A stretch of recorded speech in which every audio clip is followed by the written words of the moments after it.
ahima coding family. How's everybody doing today? I'm still trying to set up this lovely stream. I was trying to teach vaccines the other day. It's too fun to do those components, but I still got stuff everywhere all over my desk. Let me get this fixed to bring up today's questions for today. And I still got to put in the chat into the stream. I just had to take one of the kids over to a birthday party. And I'm like, how many birthdays does this kid have a year? I know this seems like the second time. And apparently the last time was for his sister, not for the kid. So I'm like, oh, I don't even know. Why are the boys going over for the sister's birthday party? That's too funny. But anyway, whatever. We're back again. Bring up today's practice questions. I still got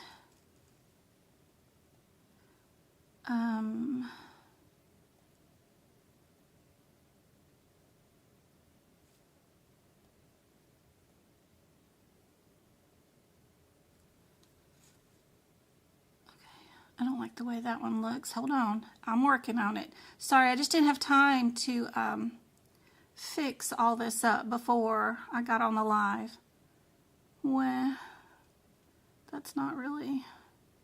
I know I've got one that'll be better. Hold on. Probably this, but if I... No, that's not helpful. What about this one? No. Okay. Let me transform it real quick. You guys let me know in chat when are you guys planning on taking your CPC exam? Let me change that to 400. I want to increase this side to 5. Okay. And then I need to lower this down to 150, maybe 200.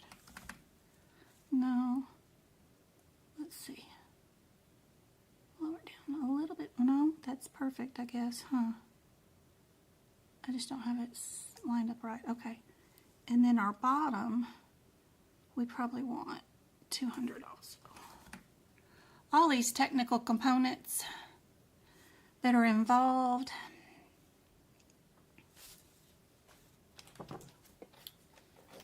And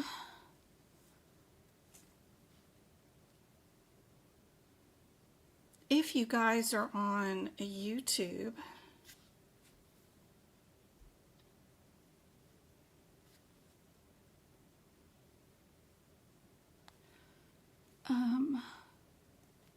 if you guys are on the YouTube channel and you're watching the live on YouTube,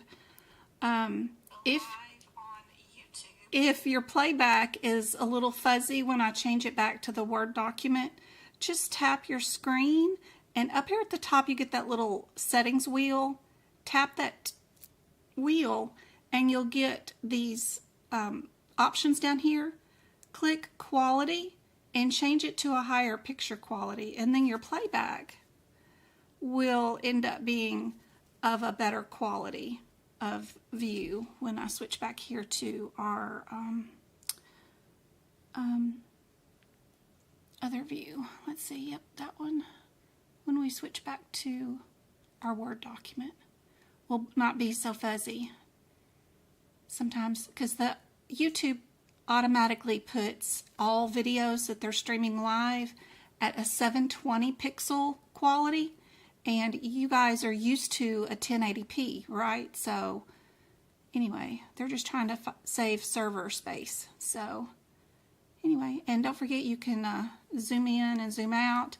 You have to use also because YouTube is owned by Google, you have to use one of their browsers to be able to get into chat and participate in chat. So if you're using Apple products, you won't be able to see chat when you're watching live streams on the tube of you.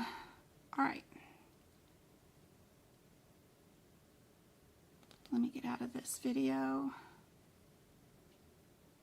so that I don't have any echoing. You guys are able to hear me and everything, right?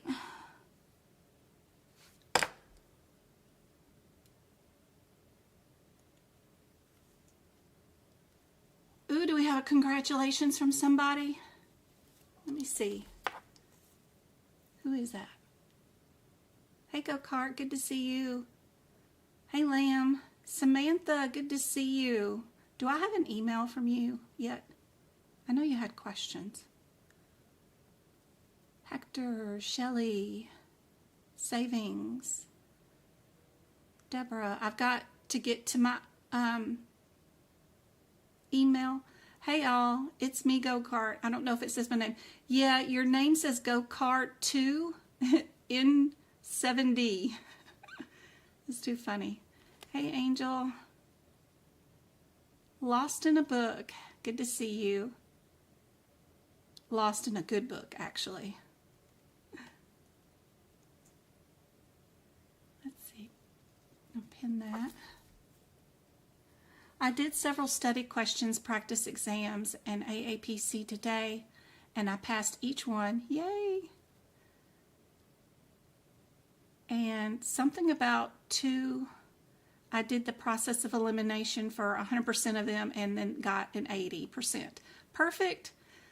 You know, it doesn't work for every single question 100% of the time, but if you want to pass, you know, your odds are better overall, I find, at just doing the process of elimination, right?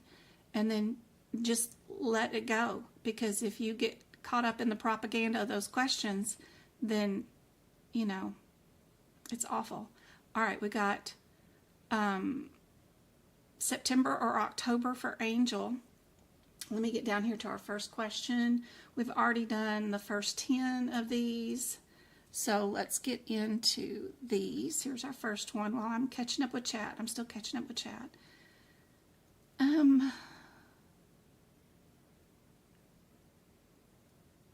Hey, Bill.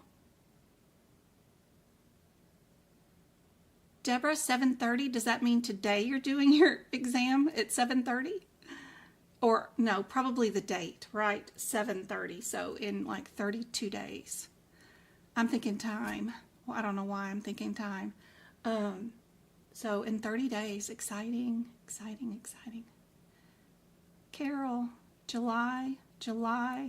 Shelley. 001X. There it is.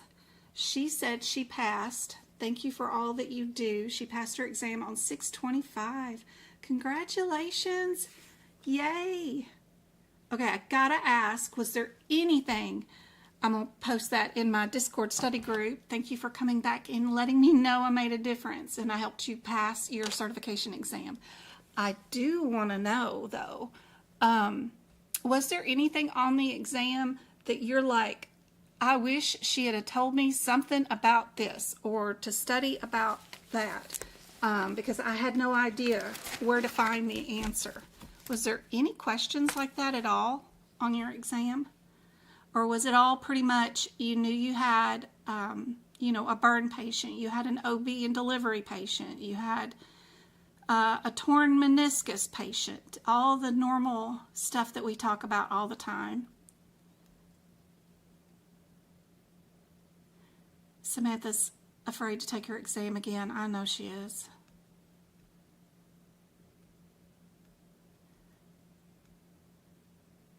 Thank you for letting me know you can hear me. Can I use the notes of the 2025 in my 2024 book? Absolutely. Some of my notes are like, you know, even from 2023, but they're still good because none of the codes changed in 2025. These codes are pretty permanent. They are the code for that procedure in the medical field, and they don't change every single year.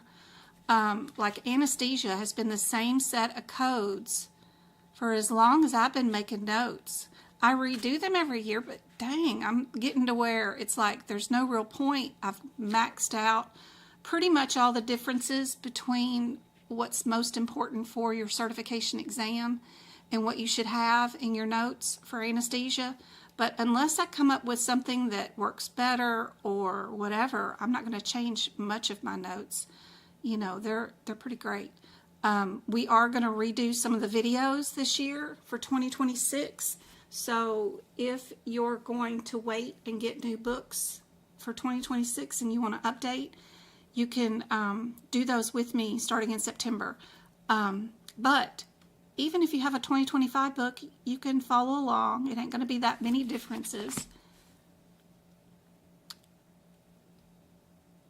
I watch your videos. Yay.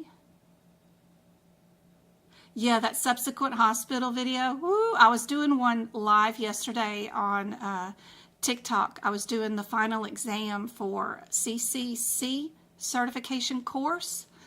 I just finished that course, and the final exam had one in it that, you know, sometimes I'm trying to look for too much trickery in the questions when it's just a simple look for this, that, or the other thing, right? So, and then if I let my clinical brain take over and I treat the patient as I would today if I was on the floor seeing that patient, in real life, what would I code?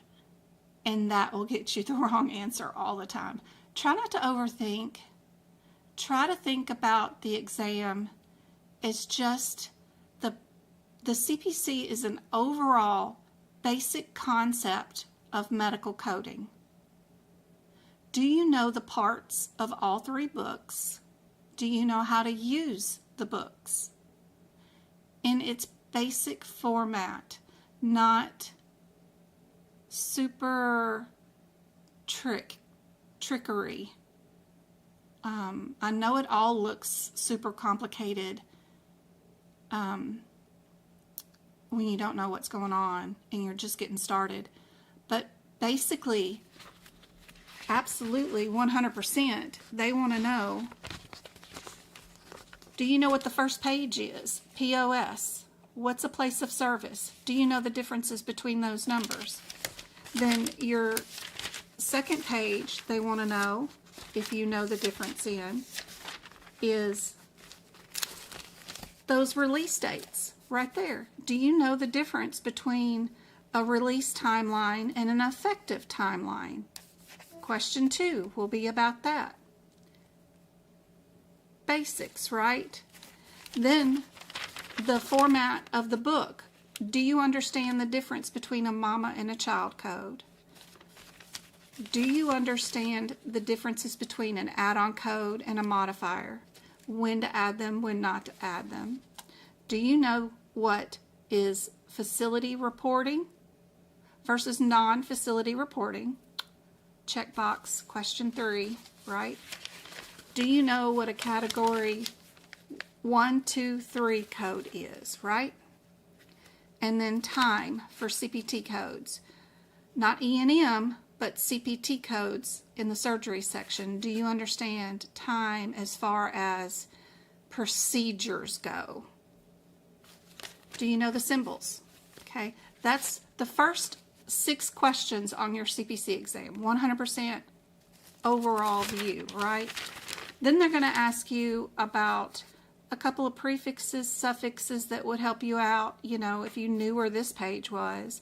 Do you know that dorsal means back, that ventral means front? Something obscure that's inside this page for directions and positions, right? Here, do you know what a cordonal plane is, or paramedium? Okay, first 10 questions right there. Overall bigger view, not micro view. When you want to know more about or how to study for like a COC exam or CPMA, then you're doing the micromanaging where you're super condensed and down, and there's going to be a lot of trickery for sure.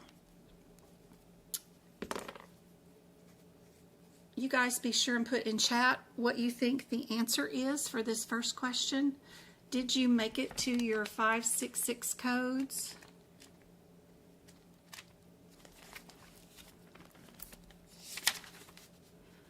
Yesterday's question, it was the first question on the CCS final exam, was a patient who was admitted the day before up on the cardiac unit, who got a request for a cardiologist to come see them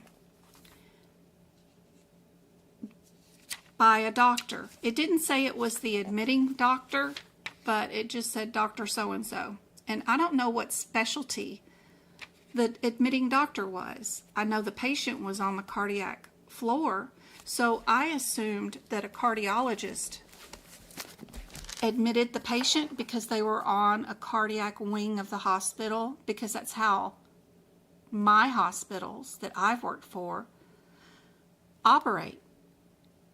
Other physicians of other specialties don't have privileges on different floors. You can't, unless it's an emergency situation like a code blue, have a dermatologist seeing and treating your cardiovascular patients on that floor. You know, they just have different, they won't be able to scan their card and go in there and start working on patients and doing orders unless they have privileges. And anyway, I just put too much thought into them already being admitted on the cardiac floor instead of just looking for the 3 R's. There was a request. It was rendered. It was documented. They did a full evaluation and management on that patient, came up with an MDM, and then they wrote a letter back to that doctor at the end and stated they wrote the letter back, given their advice. But I thought because they had, those two doctors had the same specialty, admitting and the referring, that would have been a subsequent hospital visit. But AAPC said it was a consultation. I don't know. It was funny. Some of those are just going to be so tricky, you're just not going to get it right 100% of the time, because we never know what they're going to want. And, you know, the exam is built to where you're at least going to get 15 questions wrong no matter what you do. So I've had a student just the other day who got a 94 on her first attempt on the CPC exam. That's about as close to a 100% I've seen in most years. I've had a bunch of 92s, but I think she's my highest at a 94. That's pretty cool. And, you know, something like consultation versus subsequent, or some other part, maybe some of the areas that she might have missed no matter what. But I remember she said she got 100% on E&M for her questions. So pretty cool. So are we at 5, 6, 6, 30s and 20s? Thank you guys for sharing the TikTok live. Thanks for tapping. We've got almost 500 taps. Thanks for the 13 heart me's. Love it. What have we got on YouTube? I'm still trying to catch up with chat. YouTube's got 31 followers, and we have, I don't know, I don't guess we got any likes, or YouTube's not telling me anything, but I'm not sure. I never know. Sometimes I change it the way it shows up. Mayfield's taking hers in July. Yes, we are doing a mock exam tomorrow. Can you have a friend sit with you? Of course, you guys can can sit together and watch the YouTube video, y'all will have the link for the replay, of course. Whatever. I am not micro managing that, you know, everyone must purchase a seat. No, no. Have a group of friends come over and you all watch. That's great. That'd be fun. Just bring your 3 manuals and then really try. As soon as you see the question, go to the codes and see if you can't pick out the answer with each question. See if you've got muscle memory about getting to the codes, finding them within 2 minutes, that kind of stuff, for sure. 3rd attempt.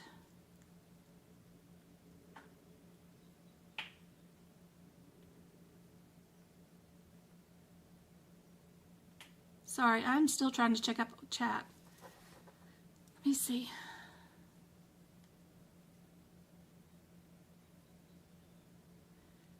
Yep, we do have a mock exam tomorrow. It starts at 2 o'clock Arizona time. So it is 4:30 almost here in Arizona. So you guys do your own math and figure out about tomorrow's workshop, what time it will be in your time zone for the start of our class. It is 4:23 here in Arizona. Monday, Roman. Okay. Let's see. I got some nightmare notes here. Let's see.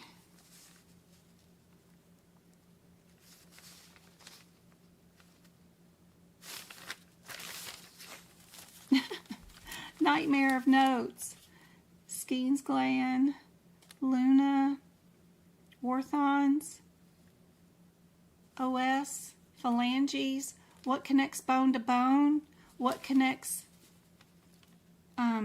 ligaments or tendons or that kind of stuff, parts of the knee, parts of the shoulder, ESRD, what does that stand for? ALS and BLS in your HitPix book, short and long arm cast, fiberglass versus plaster glass, electro replacement for cardiac pacemaker, sister passing away, some sort of psychology, something or another. You're going to have a burn, you'll have an adverse reaction, you'll have use and abuse, picking out which one you would code, tissue transfer with a punch biopsy, trick for hair, penile prosthetic, open compound fracture. What does the second A in HIPAA stand for? What does the first C in NCCI stand for? Barthon's gland, all those kind of things. Be sure you know your differences. JVD, what does that acronym stand for?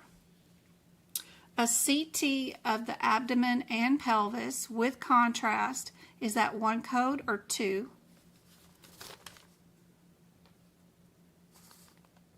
Circumcision with a ring clamp, swallow test with the video, all that kind of stuff. Be sure, where is it? You know where this acronym list or abbreviation list is inside your HitPix book. If you have AAPC's version, that's Appendix C. And then for tomorrow, also know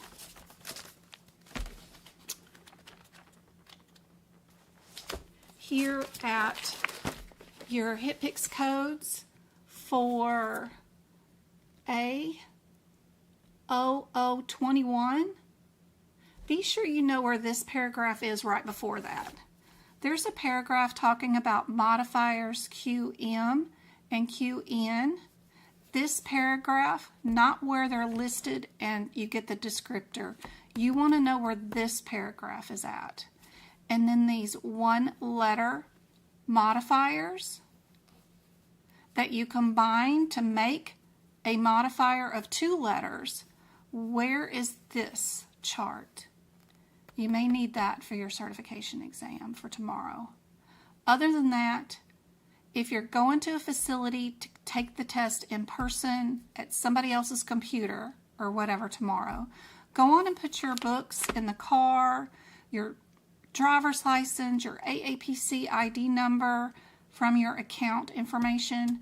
Go and put all of it in the car. Make sure it's got plenty of gas.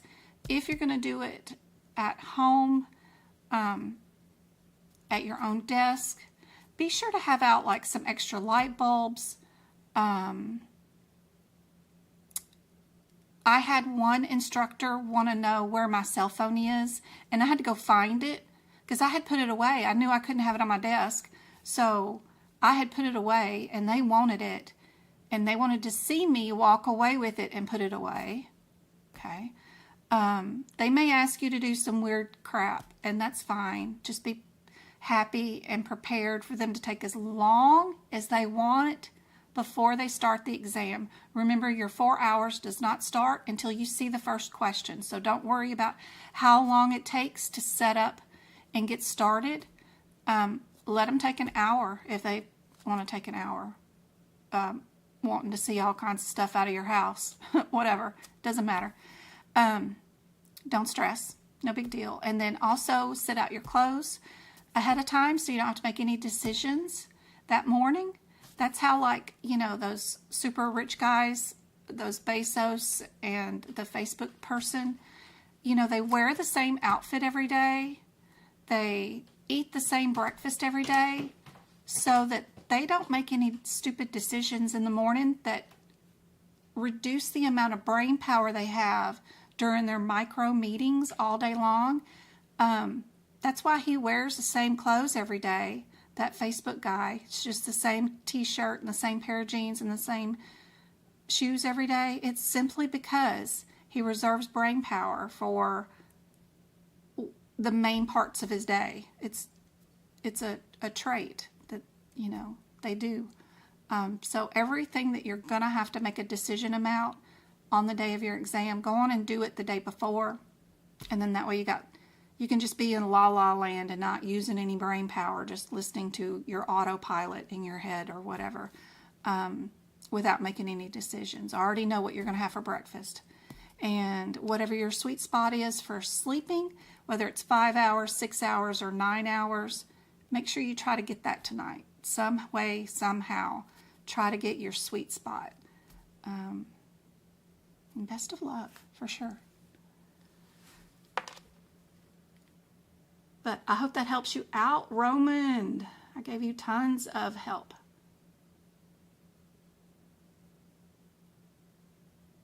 Monday the 30th.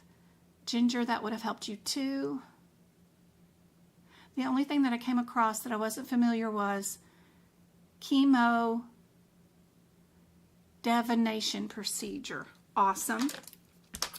Don't forget, that is really awesome info. I'm going to add that to my little junk sheet of paper. Whoops, my pen is dry.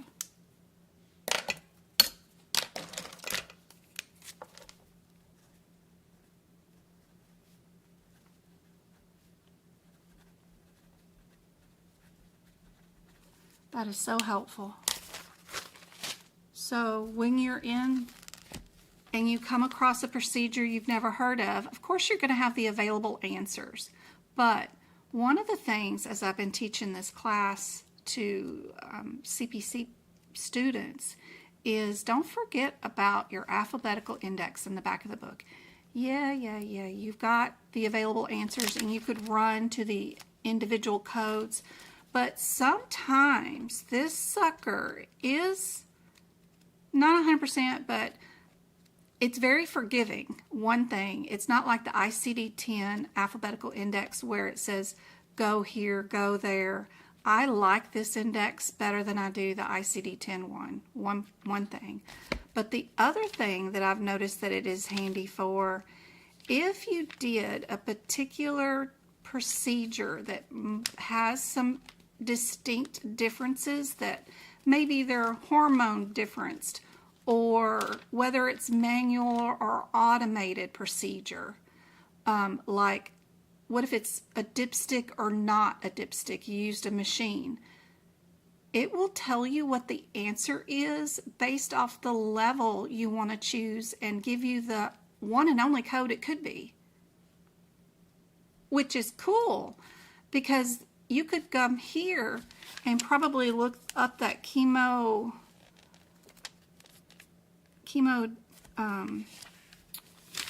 C, D, E, F, G. You got to know your dang alphabet, though. That's the hardest part.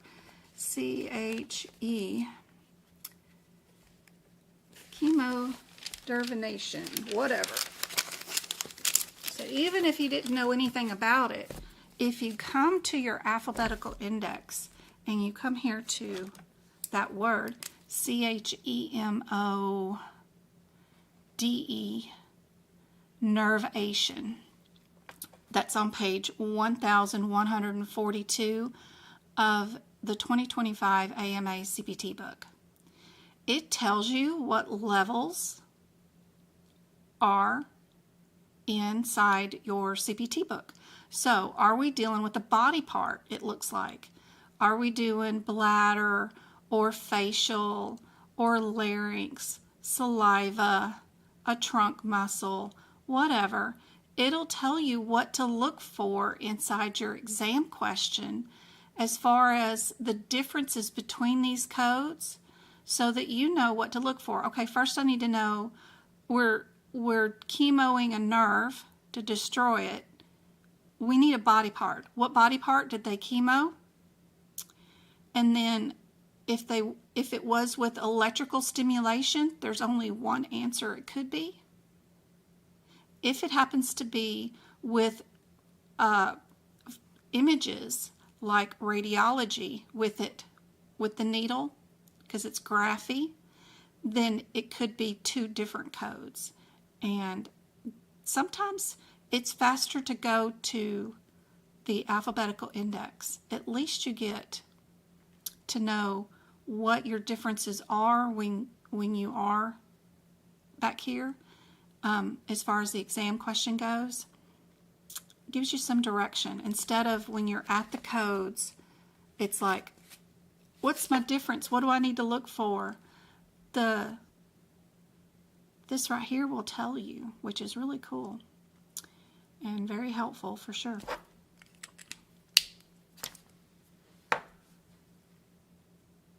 I have to find some questions on this chemo nerve stuff for sure.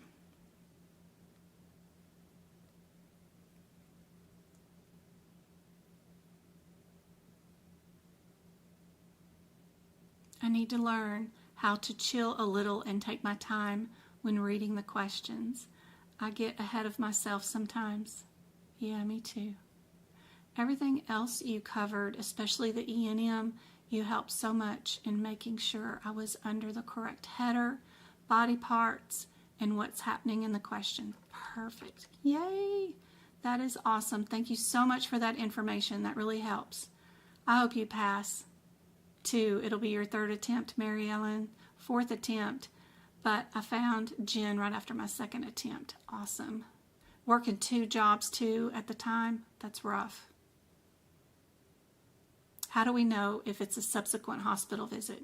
That's rough, Samantha, for sure. There's a lot of different guidelines, for sure. In your E&M book, and I still struggle with talking myself into one or the other. It's just a tricky area, for sure. Key things to remember, of course, is your guidelines under hospital inpatient observation services. They're going to have some guidelines there. They're also going to have some guidelines right here at hospital inpatient observation care services, right here, and where they say there's new or established patients. Some of these are telling you whether the patient is new or established. The very first sentences are the following codes are used to report initial or subsequent evaluation patients in the hospital. So one of the last paragraphs right here on page 21 is super important, and they're going to test you on that one. It's about consults, reports, a subsequent hospital visit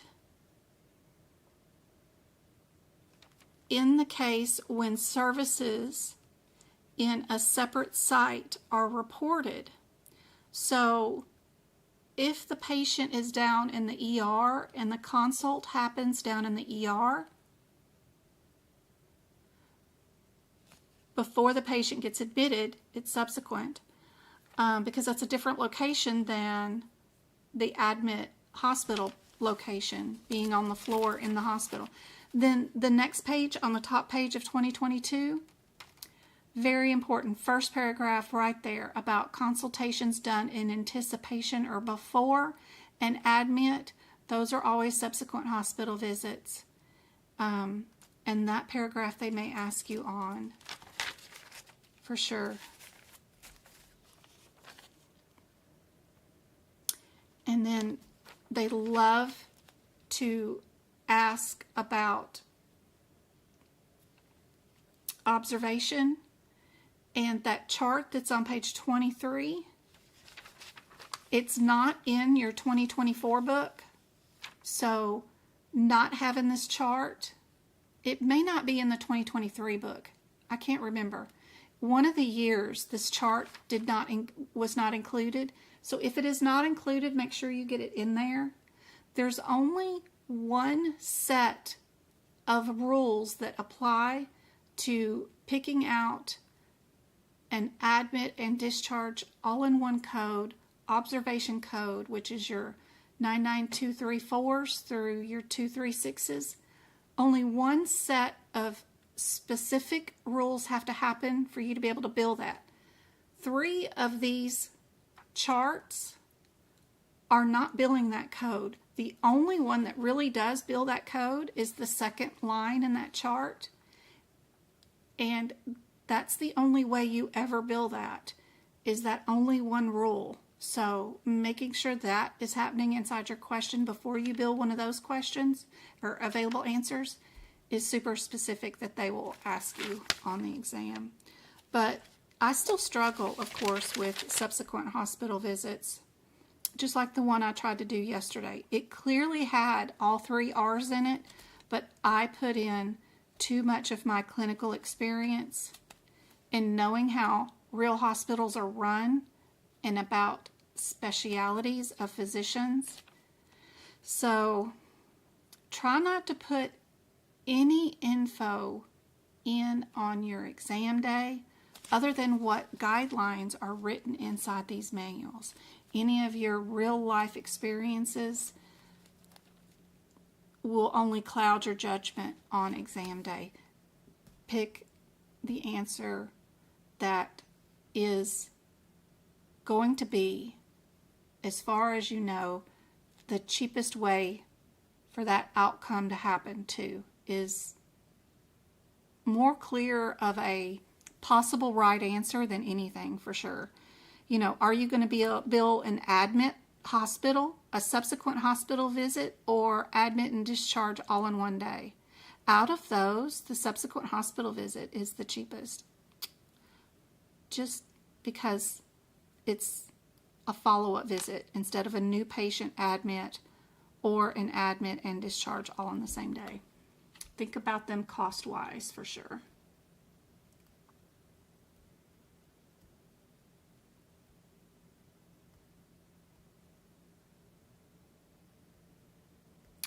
The question says following day. Yep.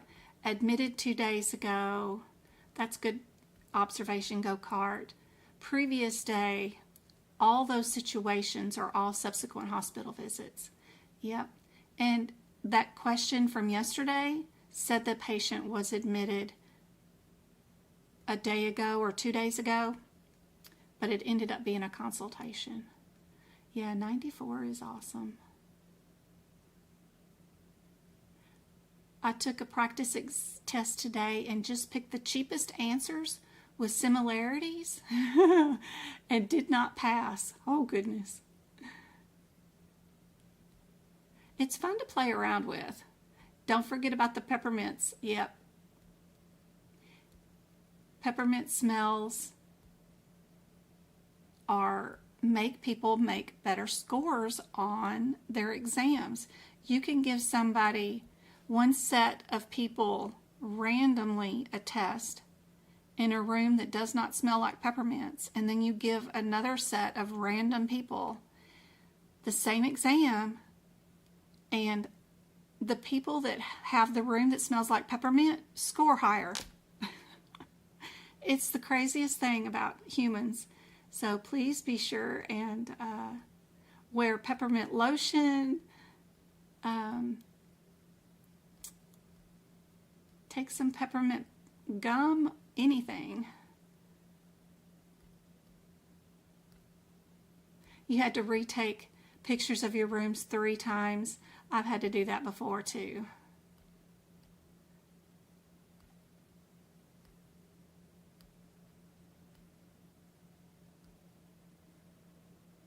Yes, that chart is not on my website. Wix took down all of their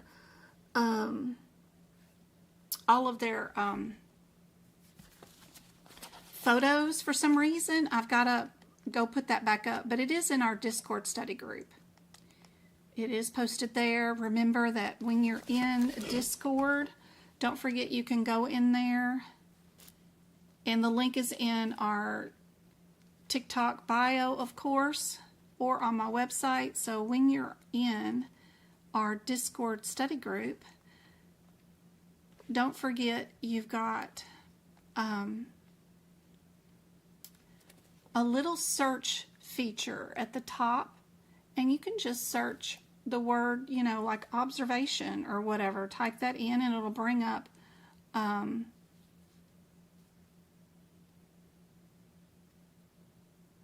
observation. It'll bring up every conversation anybody's ever had about observation, and I'm sure you will find that chart posted in our Discord study group, just like that. It'll bring up every conversation anybody's ever had about observation, and I've got that page posted in there so you guys can add it to your books. So learning what Discord is and how handy it is, I mean, it stores all the info for you. Every question anybody's ever asked about anything, or anything that I've ever posted, images, note-wise, that are open for everybody to share. Absolutely invaluable information. You got to do the research and go in there and search it and go find the answers to your questions, but it's there.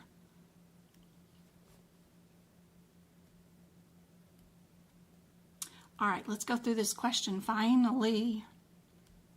So if we're looking at our differences between this answer, right? We did a removal and we were deep.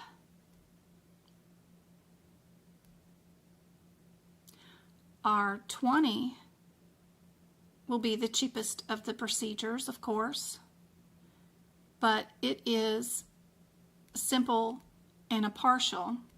25 says it's a complete, right? And then we've got 30 and 33, which are radical, and one of them includes lymph nodes. So what's your difference between a radical procedure and a simple procedure? They have the definitions right here in your CPT book, right? They define them. What's a simple, what's a radical, what's a partial, and what's a complete. So they want to know on this exam question, do you understand those differences that are listed right here?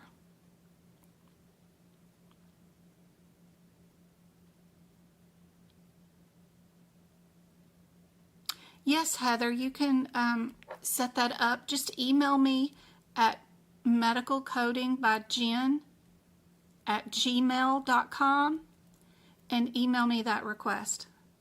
And be persistent. If I don't reply to you that day, email again.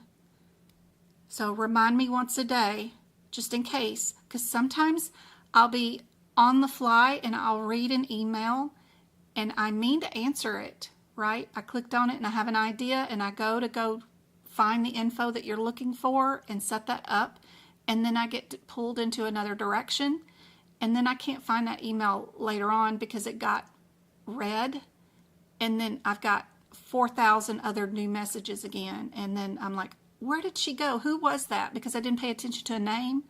But then I'm like, oh, who was that? So remind me once a day, please, just in case.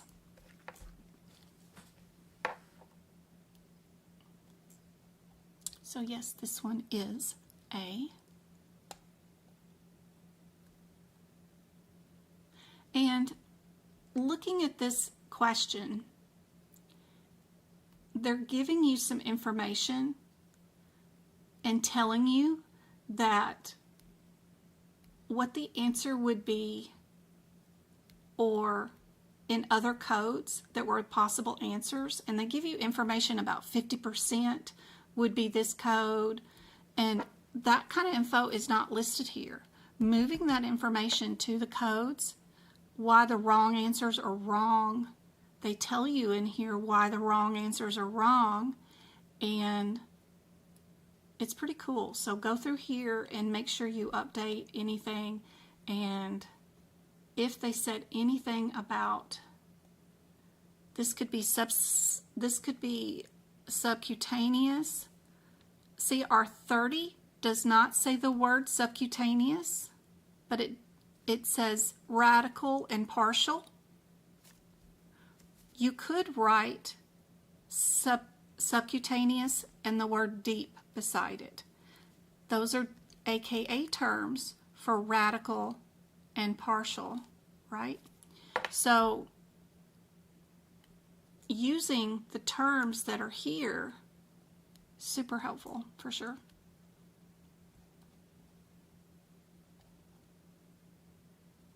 Move my camera view out of the way. And let me get back on to, thank you guys for 1,500 taps on TikTok. We got 14 heart me's. Thank you much, guys. We got 2 of them today. Flash goal for community. Oh yeah, if we do that flash goal, then you guys will get a treasure box. I don't know, but I put it up. It's 2 roses, whatever that means. TikTok's fussing. Let me go find my YouTube channel. Yes. And back out of this and see if I can't find chat again. Ooh, we got 21 likes. Can I like my own video? I wonder. Okay. Where's chat? There we go. Ooh, I can heart it. There's some hearts. That's so fun. Okay, but what I'm doing is I'm going to give out 5 YouTube memberships to 5 random people inside our chat right now. YouTube picks the winners. I don't know how they pick the winners, so just comment in chat to see if they pick you. Sometimes it's a recent commenter, but you're going to win 30 days access to all of my free videos or membership videos for YouTube, which is podcast, exclusive videos, the book prep videos where you get to watch me do something from every chapter. It doesn't matter the year that I recorded the video. Don't worry about that because the codes don't change. But my notes are cool, and you're going to win free month supply of all those videos and can make all the notes off of those videos in every chapter. All right, let's go give that away. YouTube will pick the winner. Okay. I think it went through. All right. Yay. All right. back into...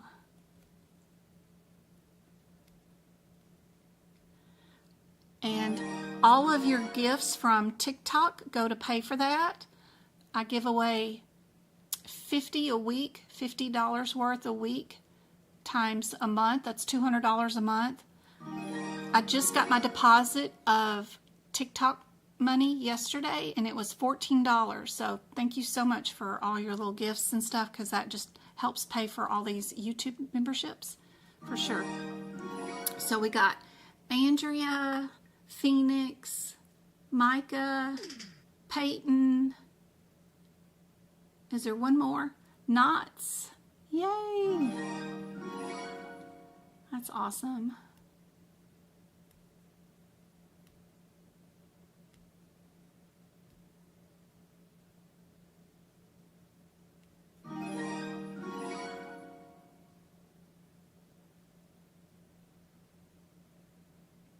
Y'all, this question. You know, I've been spouting this Skene's gland for like 6 years. And I saw this question today, and I'm like, what in the world? So, if you don't know which body part is not part of the female reproductive system during your exam, and you have no idea of which one would be true, one of the places that you can go, of course, is your OB and delivery area, right?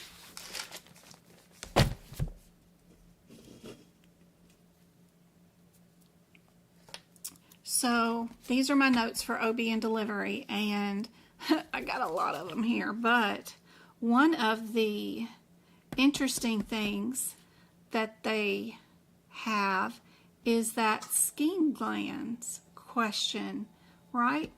And if you look at this, Skene gland is mentioned in number 8 right here of your ICD. I'm in the ICD-10 2025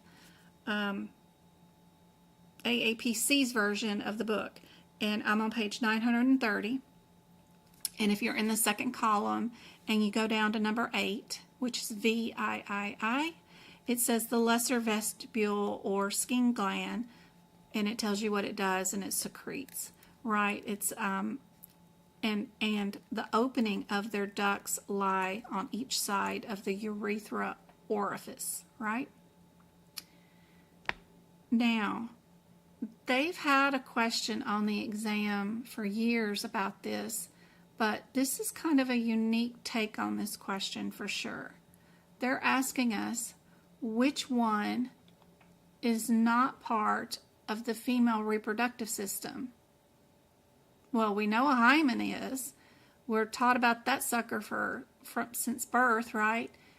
And hopefully everybody knows what the number 8 says. I'm not quite sure if I can say that on a streaming place. And then the only other one is number C, right?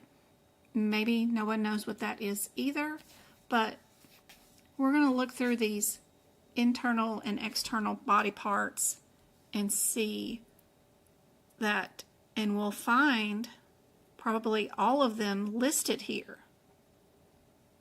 So you're having to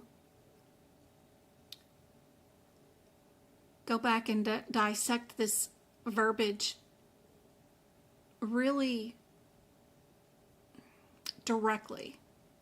Like, it's like AAPC has like autism or something, where they're more of a direct to the point kind of thing instead of a vague one. Which one helps or works as part of the reproductive system? One of these is part of the urinary system, which is very interesting. So looking for the direct words that mean that difference, because if all the body parts are in or referenced in the reproductive system, then how did they get to this answer where one of them is not part of the reproductive system? Right? and they're talking more about its function. What does it do for the body? Anyway, interesting question. What do you guys think is the answer for this one? What would you pick during your exam? Hey, Towns. Good to see you. If I missed your question on TikTok, I'm caught up with YouTube, so you guys ask again. Heather, I got your question answered. Be sure and email me. Thank you, Leon, for the heart me. I've got, also, if you guys, Elena,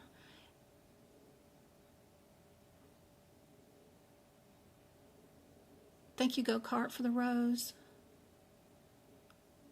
CJ, thanks for sharing. So basically, if you work in a certain place, it's all going to be the same code. Yeah. Diagnosis coding is really tough. Don't worry too much about diagnosis coding, hit picks coding, anything like that. 92 of your questions of 100 are going to be located in your CPT book. The anatomy questions, 4 questions. Hip picks questions are just 3. And then ICD-10 questions are just 5. Your exam is more about CPT codes than anything. Concentrate your focus on anesthesia, through medicine, and E&M evenly. Focus on those sections and passing that.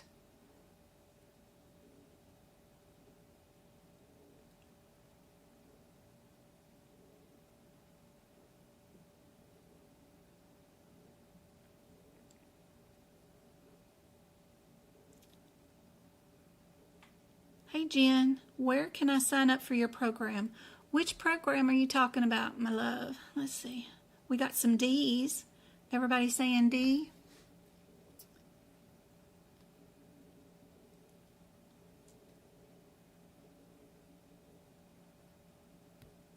Yep, it is D. So it's kind of interesting, right? I made a little chart, got the definition for all of them, and then make it bigger. And then what it does and what it's classified in your CPT book. So the Skene's gland is classified as part of your urinary system, which is interesting when it's mentioned in your reproductive system. It makes more sense that I'd never heard about that gland when I did OB and delivery for my main focus clinically, right? So I remember being shocked at that question being the first question on my exam, and I'd never heard of the gland before. But I guess because it is classified as urinary, it wasn't a hyperfocus of a gland. But still, it's part of a body part that I even own myself, so it's just that we call it something different in the real life world. No one calls it that. So anyway, it's another part of it, but it's very interesting. Very cool. And see, it's kind of interesting how things are located near the opening or near whatever, but they're classified as part of the female reproductive system. Well, so is the Skene's gland. So it's kind of cool. I don't know. I just find it interesting. All right, diagnosing. Ooh, I got to do the puzzle piece on TikTok. Hold on.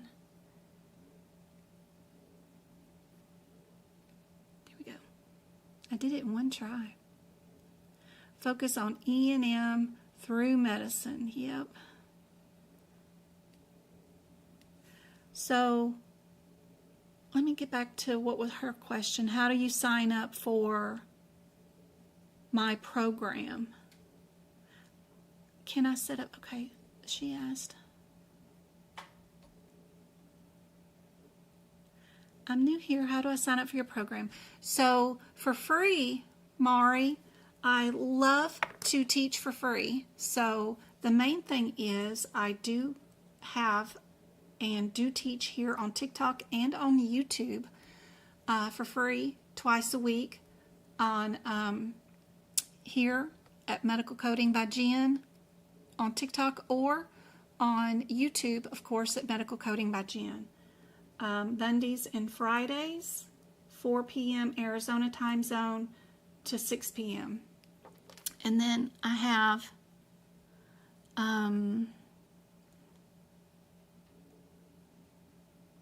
a website, of course, which is called medicalcodingbyjen.com. Let me see if I can't find one that I already have set up that will show you the whole thing. Here we go. So the website is medicalcodingbyjen.com. You can come to, and there's tons of free resources, like where do I start? What do I do? You can come here to free resources, and drop down menu for social media is the first tab, and then that'll take you to, you know, the YouTube page, Facebook group, Pinterest, LinkedIn, RedNote, Twitch, and our free Discord study group, which is right there. Just click that join now and it'll toss you in there. If you want to know what pens I use, what keyboard and all that good stuff, that's on the Amazon list. And then if you go to the CPT book prep page, I've got 8 pictures here. Do everything that I say in your CPT book. I've got how to do your anatomy pictures and how to do your ICD-10 pictures.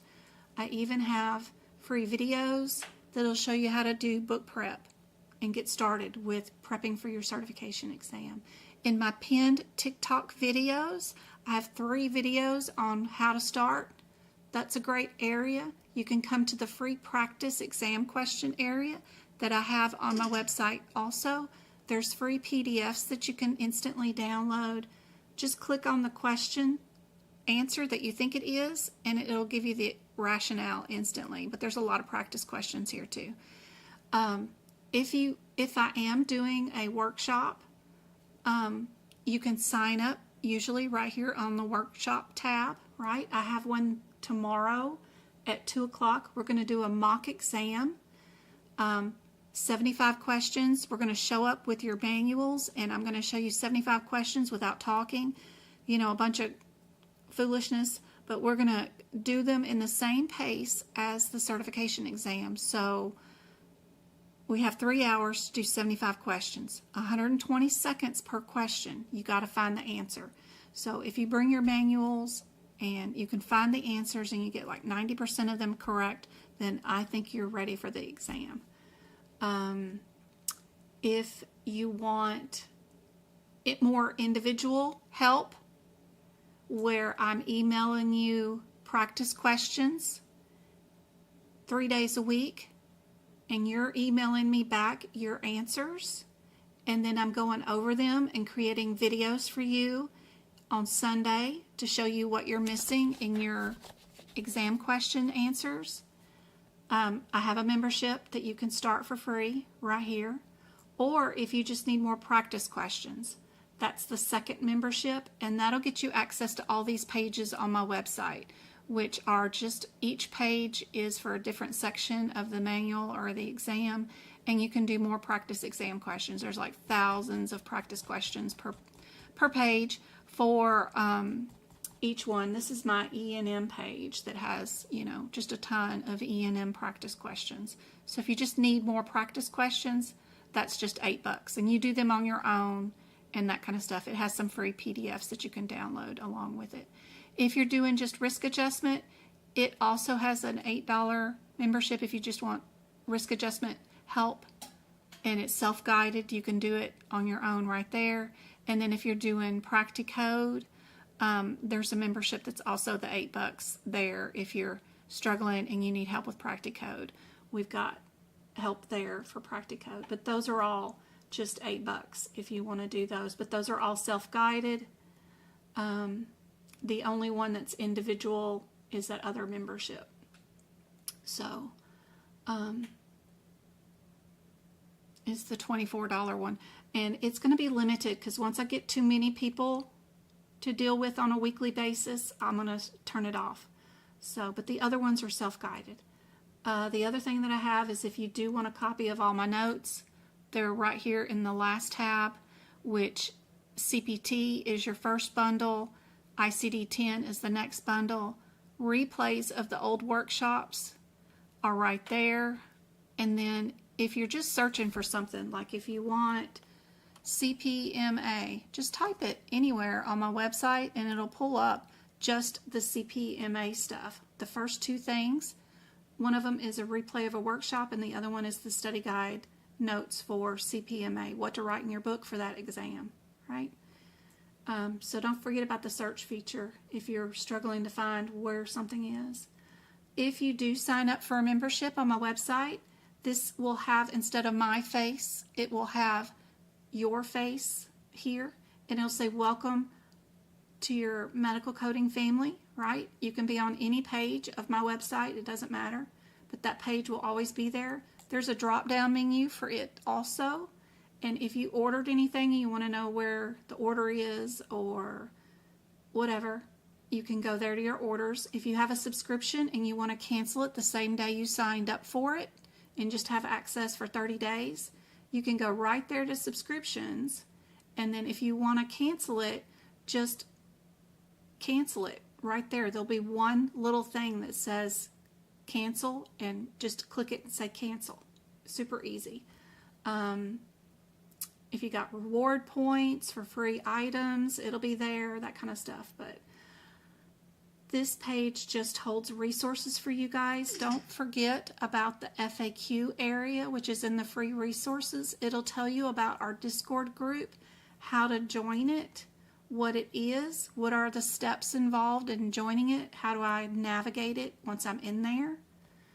Also, it has a free list of where are the best free resources, like grants for a free course, or free pocket prep questions, or scholarships at AAPC. There's also free certification classes from the federal government, and I have that link right there you can go to. All that's under the free resources tab. So super helpful. It just holds all the information for you. The Discord study group is wonderful. It holds all you guys is working together information. It has free practice exam question rooms, ton of information. If you want to know what I did in my coding experience, I did HEDIS measures, and I have a list inside there of all those. And so that if you don't want to do coding or billing, but you want to do auditing like HEDIS measures, I have a room for that. I have 2 job rooms, one for job exams. If they're giving you an exam, you can go into and see what prior exams looked like and practice those. And then I have another room that's job postings. Don't forget, underneath the blog, I have a free blog, lesson blog area that you guys can go to too, that has tons of articles, like the 9-page elements of E&M that, well, it's not 9 pages, it's 9 chapters long on how to use an MDM table, how to do the problem list, risk list, and data list. It's 9 chapters right there that I wrote. I've got how to do infusion practice questions for chemotherapy, how to find a job, where to go, what words to look for. Got several blogs on that. What companies are hiring, little charts I've done for you guys, and practice questions for these spinal infusions. That's a really cool article too. So it's all free. You just got to go research my website and look up what you're looking for and find it. So super cool. But that's how you sign up for me. Hopefully you never have to spend a dime. Hopefully all my free live lessons is all you need, and my free workshops that I do twice a year, one in April and one in December every year, are all you need for passing the exam. But the only thing I really sell is just my individual page by page copy of my notes if you want to just copy what I wrote for my exam. word for word. If you catch a live where I'm making notes for that, then you can watch those for free too. But the replays are in the YouTube membership, which is $5 if you want to watch those. But other than that, the notes and just the YouTube memberships or something is the only, income we got going on over here. But I prefer you guys just utilize the free resources and never have to spend anything on me, because just getting a certification, even if you don't buy a course, if you just buy the study guide and the exam attempts, you're already at what, $700 for the membership, the exam attempts, and a study guide, at least $700, and that's, a lot of money. So try to do this for free.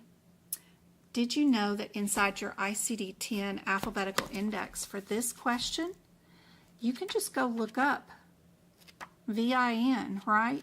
What the heck is VIN?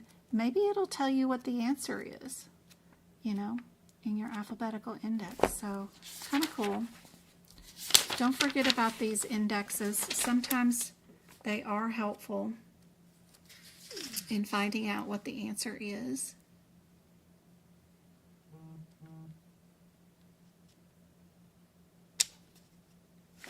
See, if you go to VIN, it tells you C, neoplasia of the intraepithelia of the vulva, right? Very cool. Tells you exactly where to go. Then it'll have your differences listed out, and you can pick out which one is which. So if you're looking for Insight U, which one would that be? You're on anesthesia right now.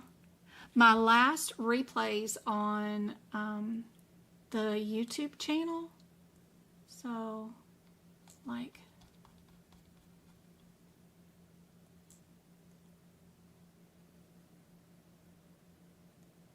was that it? That was it? No. This was it? Okay. So if you go there and you go to my YouTube channel, right? Don't forget there is all these little headers like home, videos, shorts, lives, podcast, playlist, post, membership, and store. If you scroll down right here, it'll tell you when I'm going to have my next free live lesson. So I've got one already scheduled for Monday, and the time is there. But also, if you go to the last live table right there, just click live, you'll see the last lives. And I try to put in the headers what we did, and you can see right there I've got anesthesia, some of the last two right here, one 10 days ago and one 13 days ago, were all about anesthesia. And then the ones before that, we did cardiovascular. So as you're doing a course, you could watch these videos or have them play in the background, and maybe you'll pick up on some little tidbit of information that is vital for your CPC exam. Because I teach from not the course point of view really, but from the certification final exam that you got to take that matters, right? Don't forget to stop off at the podcast. I've got 3 of them where I'm reading out guidelines and telling you, okay, here's the sentence. Okay, what this means is in Jen's layman terms. So hopefully that helps. You can also go to the post page where I've got practice exam questions that you guys can just do. Just click on what you think the answer is, and then it'll give you the answer and rationale. It's not a video, but it's posting of hundreds of practice exam questions, also just for free here on the YouTube channel, and they're all current and up to date. I go through and I delete them all and then restart them again every year, so these are all current. Super cool. Just go out there and don't be afraid of what I've got posted. Just go out there and research it. Where did she put this? Become a medical coding by Jen super user. Know where all my stuff is at. I try to keep it focused where you guys are at. All right.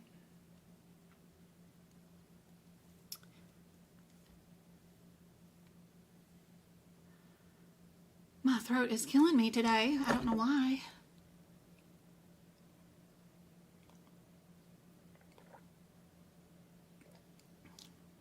I think I snored too loud last night.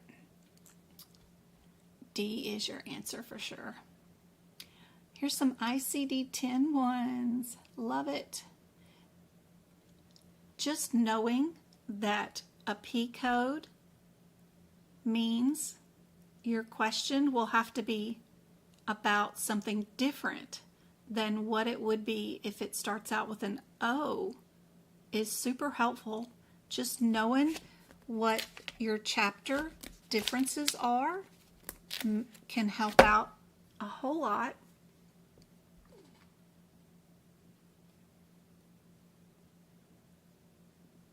Knowing that, do we have 2 diagnosis codes for today visit, or would it be a combination code and just be 1 code? That is super helpful for this question. Knowing my trick about the 9s is helpful. They're usually your NES codes or NOS codes, which are usually not the answer because they are unspecified, very, very generic codes. So that gets us down to just a B or C. So the only difference is the 4th digit in the ICD-10 book, which is just a 0 or a 3. That's what they're wanting to know if we know, right? Do we know those differences?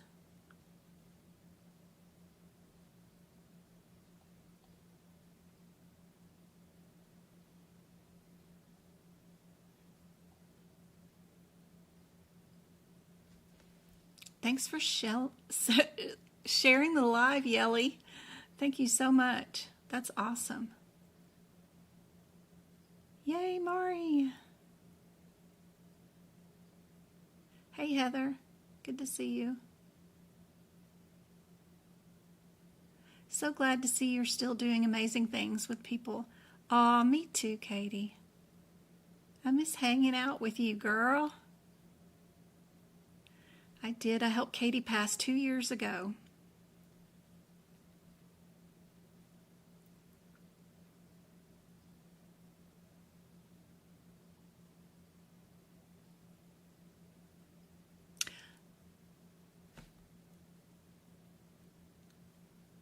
I'm watching you on TikTok and I have you on my big smart TV on YouTube. Oh, that's awesome. Yeah. You got them up on both screens. That's so cool. So what's our differences between that 4th character? We've got O24.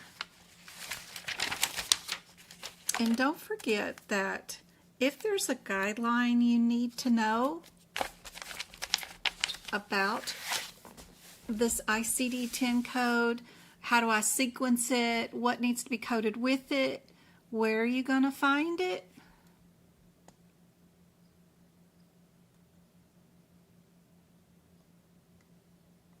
Sorry about the tea being all up in the way, but right, where are you going to find it? I'm trying to make this big enough for you guys, but you stop at your first 3 digits, right? So I know my fingernail is crooked. I was helping a lady in a wheelchair get into a Walmart bathroom, and those bathrooms are metal, and this was back when I was like, gosh, 30 years ago.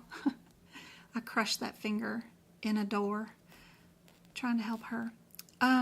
Anyway, O24, if you stop at the first 3 digits, there's your guideline alert. See the eyeball? That's where you find it. If you have sequencing, anything else that you need to do, see it says use an additional code, you know, those kind of things for any manifestations or whatever. But anyway, kind of cool. If we are doing the 03, it says pre-existing. And then if we're doing 33 over here, 2433, right here, it says we're unspecified. So are we unspecified, or are we dealing with a patient that has pre-existing?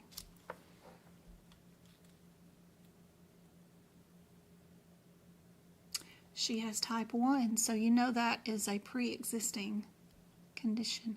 And let me get rid of my camera view so that you guys can get back to your question.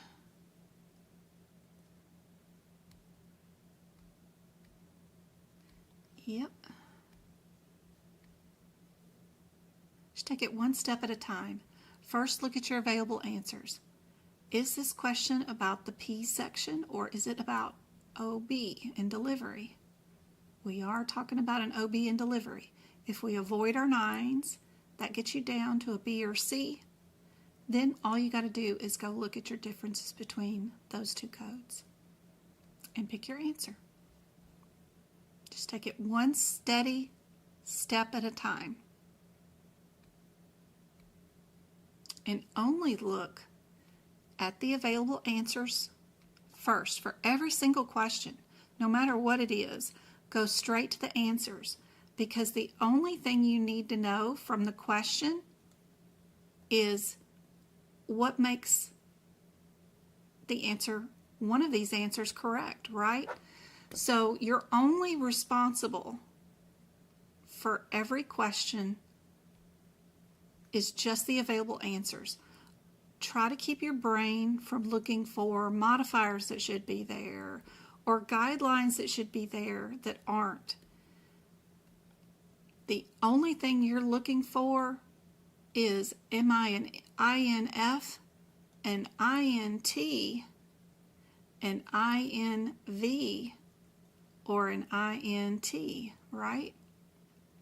Intra here or intravenous here. What are we looking for? What's our similarities? 2 of them start out with INT. It's kind of interesting. Anyway, I always like to look for my similarities. Yep, B is your answer.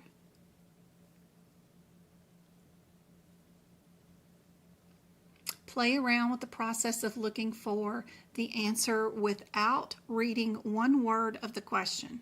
So just look at the numbers just as they are, just as numbers. Play around with it. We've got all 5s. We've got 3 answers that have the 7s. So if I was looking for similarities, I would get rid of B, right? Then we've got all the 2s, right? And then we've got a difference between a 0, a 6, or an 8. Would I have 1 diagnosis? Is this an injury? Would I have 2 diagnoses? Or just 1? If this was an injury, a car accident, whatever, a malfunction of something, we would have S codes. If we would be in the N section, kidneys, something going on in that section, just because I know what the N section starts with, right? We would be here. Knowing that kind of stuff is super helpful. If I was just playing around with looking for similarities, I would pick with D as my answer, because the 2 zeros here are, of course, the cheapest procedure on the board. Also, there are 2 zeros in my first throwaway answer that kind of point towards that being the right answer. If I wasn't going to read anything and was just going to play and pick an answer without doing anything, it would be D, just based off of the first set of numbers. What's the more cautious thing is to go look and see if this is about an injury or if it's about some sort of kidney. But we definitely have some sort of injury, So we know we can actually get rid of C and A because that will not be the answer. You have to have an injury diagnosis. So still got me to D. Yeah. But just play around with that. Of course, go to all the CPT codes, investigate what the differences are between all these codes, which is super handy dandy. If we go look at our first code in numerical order, which is 57200, that code is on page 447. And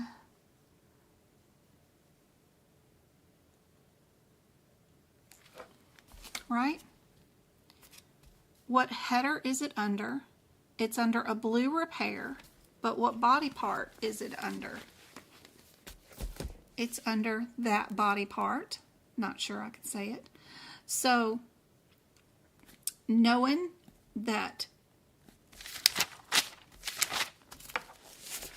these things matter in the beginning of your chapter, knowing that your red body parts matter, because you've got a lot of them in this section. But the other key thing is a lot of these procedures are done under this green header. This is so key, guys.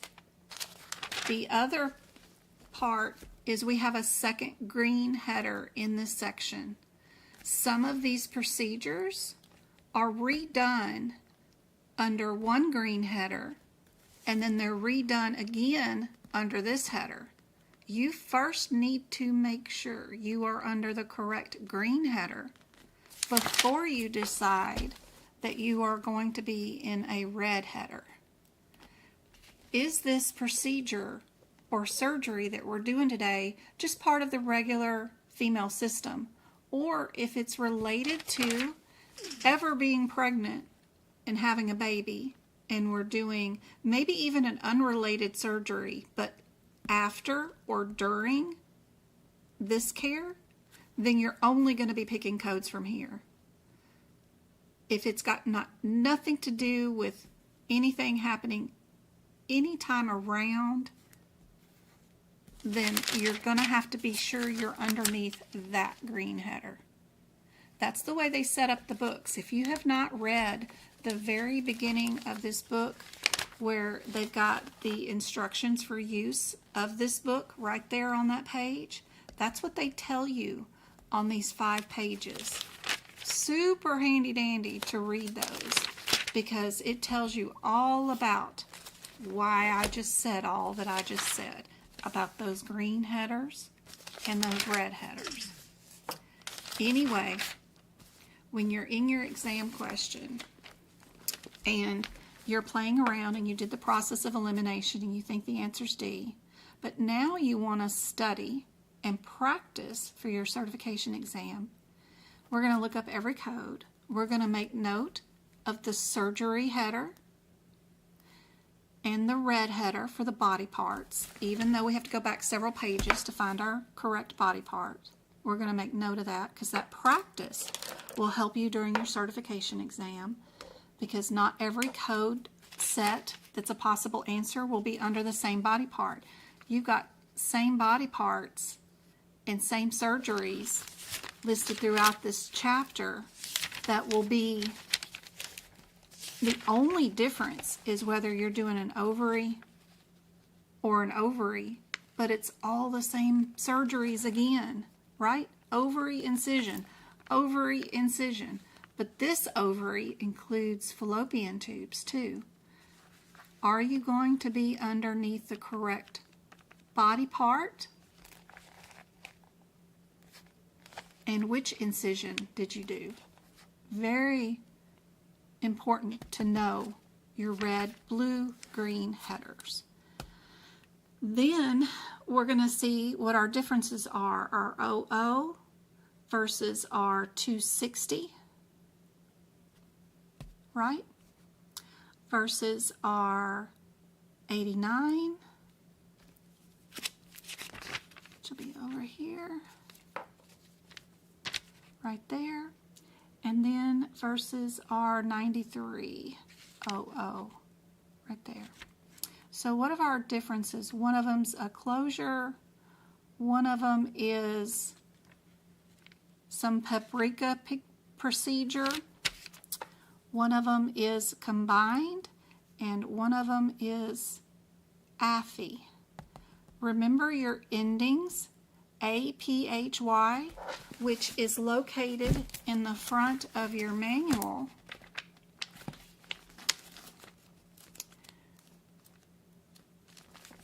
If you can go to this page and look at your suffixes differences, find the one that is here, right? They say it is a surgical repair or suture. So there's suturing, understanding, or knowing where to run to if you need definitions for a particular surgery, or the ending of it. What's my difference? This is an APHY, right? This also is an APHY. This one includes a scope. This one does not, right? Looking at those differences and then picking out our correct answer. And then noticing in the book why this answer might be incorrect, why this answer is incorrect, what terms do they have in it, that 5,300 or 9,300.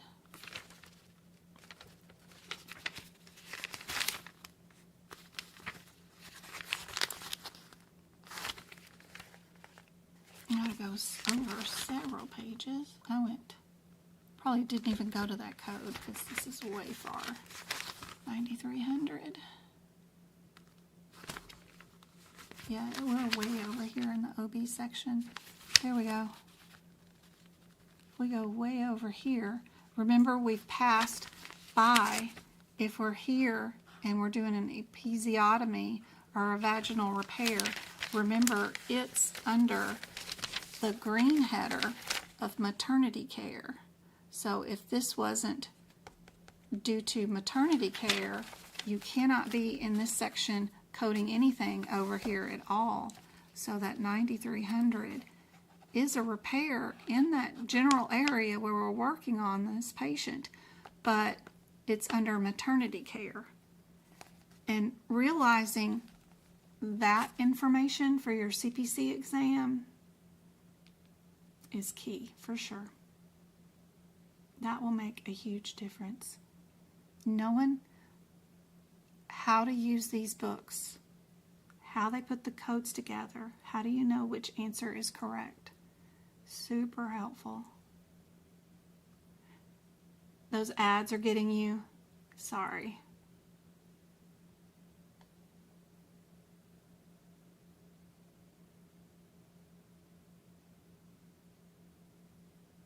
Is Samantha still looking for that chart for 2024? It's in there.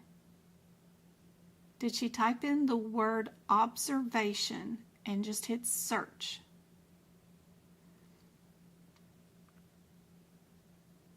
Girl, you know you can email me.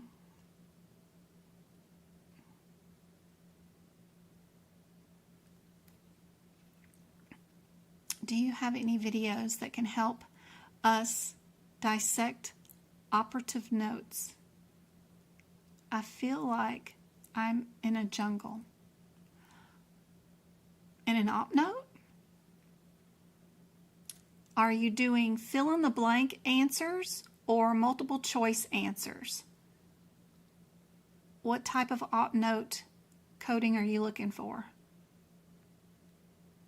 Are you doing Practicode, course, like practical applications, or are you doing multiple choice questions in an op note?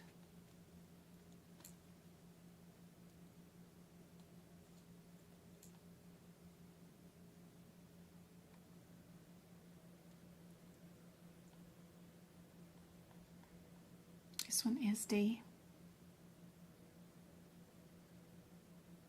Let me know. What kind of op note are you working on? Okay, you guys, go look up your header differences between these answers after you play around with the process of looking for similarities. And what do you guys think the answer is? Try to pick out, first, with just the process of elimination, what do you guys think the answer would be? And then go individually, make sure you know what your headers are for every answer, and pick out your question.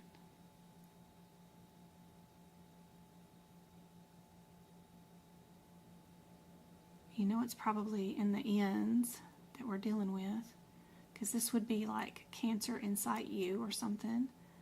But Ven would be there, but not Sin.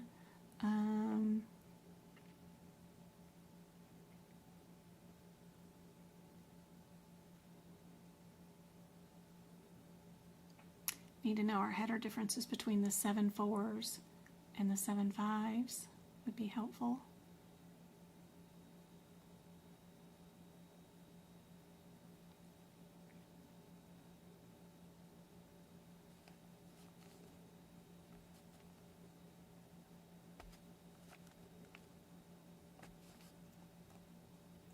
Which op notes are you doing? So if it's multiple choice and you're doing operative notes, I don't look inside the operative note at all unless it makes a difference between the available answers.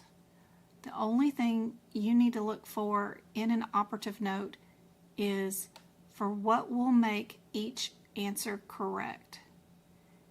If, for example, this was an op note, I need to know first off, am I in the 7/4s or am I in the 7/5s? Sometimes those are in different headers. So my 7/4, 60 and 61 are on page 449, and those are under the header, blue surgery header of endoscope. If I am at 7/5, 22 and 20, I'm under a different type of surgery, which was an excision. So if I did a leap, they want to know if I know if that surgery is done with a scope or not.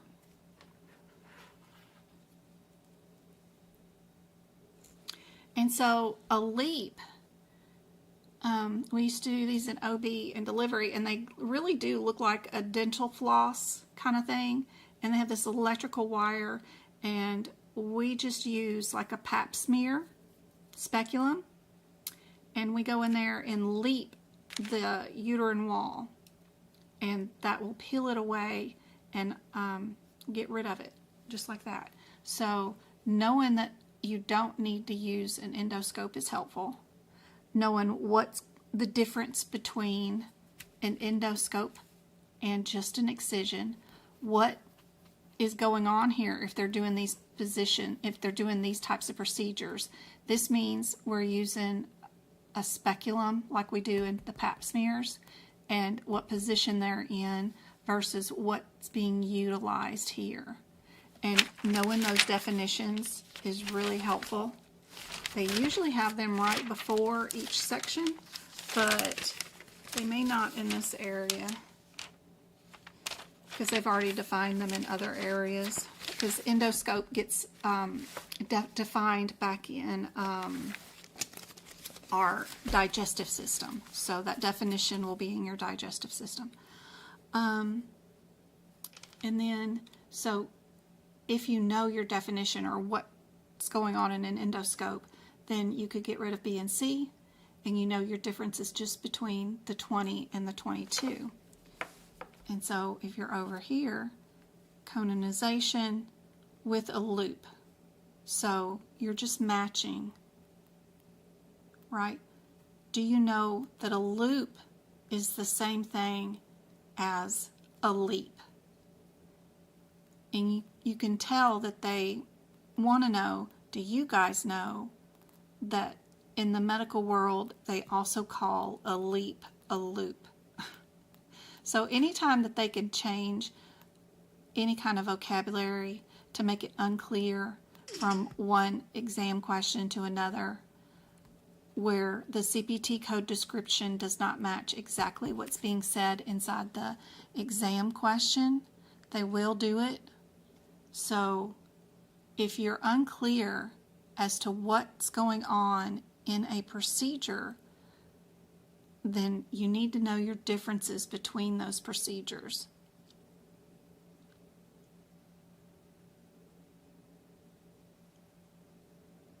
And a coder would know, right? Are you doing a curette? Are you doing a biopsy? Are you doing a cautery? Are you doing a leap or a loop? A leap uses the electrical wire in like that tooth thing, but they call it a leap because it's got electrical in the name, L-E-E-P. It's got electrical in the name. Here they're using a cold knife or a laser, and they just want to know, do you know those differences?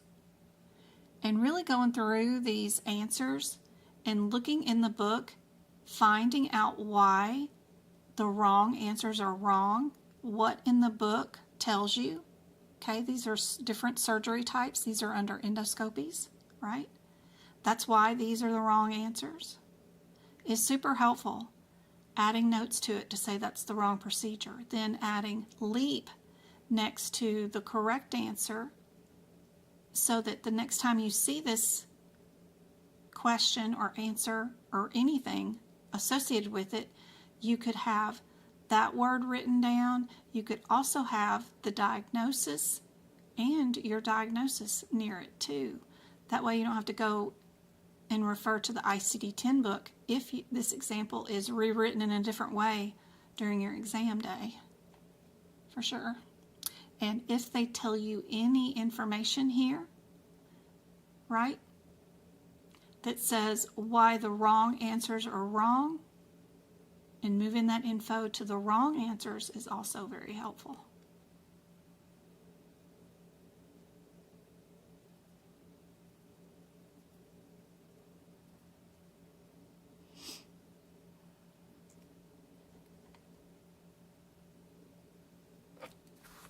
If you're doing a operative note without available answers, and you are trying to do like practical application or practical coding, it's not fun, and it is a jungle, and you do have to whack at it. I can do 8 to 10 cases an hour in op notes and get them coded with the diagnose code modifiers. You know, I'm slow at it, and it was never a profession that I did in real life as far as coding and billing. I audit them all the time, and you know, taking my time and auditing it. But you just start out with your diagnoses, start with your alphabetical indexes, and the key part is what was done today. What did I do today? Did we go to the operating room where they put under anesthesia? Was it twilight sedation? Okay, if we did a surgery and we did put them under general anesthesia, great. Then did I use a scope, laparoscopic? Did I use an excision where I cut open the body with a scalpel and looked into the body? Those are things that I need to know right away. Was it percutaneous? Was it a scope? Or was it an open surgery? Basics. Check a box. Right? Then if it was an open surgery, what body part was I working on? A leg, a stomach, those kind of things. That's going to narrow me down to another section of the CPT book, right? So it's just only look for what is going to be needed to fill in the blanks of what you did in that op note, right? Reading it from beginning to end isn't helpful to me, I don't think. The first thing I need to know is what type of operation was it. Knowing the anesthesia is helpful. Then knowing my route into the body. On what body part were we doing the repair or whatever. And then that'll give me something that I can look for in the alphabetical index in the back of the CPT book to find what I did. If it was a biopsy in a body part, I can go look under the word biopsy.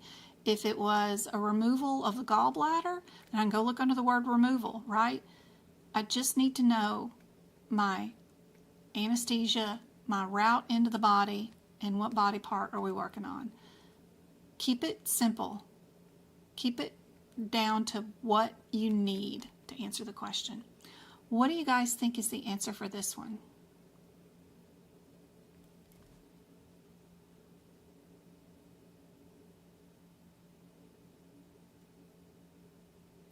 I do have some videos working through some practical applications, doing them without A, B, C, or D. I'm starting to do some more because I've been doing them with my students. For the CPC course, I do all the practical applications with them in class. So we learn how to use the alphabetical index for all those cases, for all 22 chapters. So that's fun. And I've been adding some of those videos on TikTok. I'll go live before my lesson with my students to go work a couple of those practical applications before my class with them, just to give you guys a little peek at what we're doing. If you didn't have available answers, what would it be? How would you find the answer? And I download those and I put those on YouTube for memberships to rewatch, of course.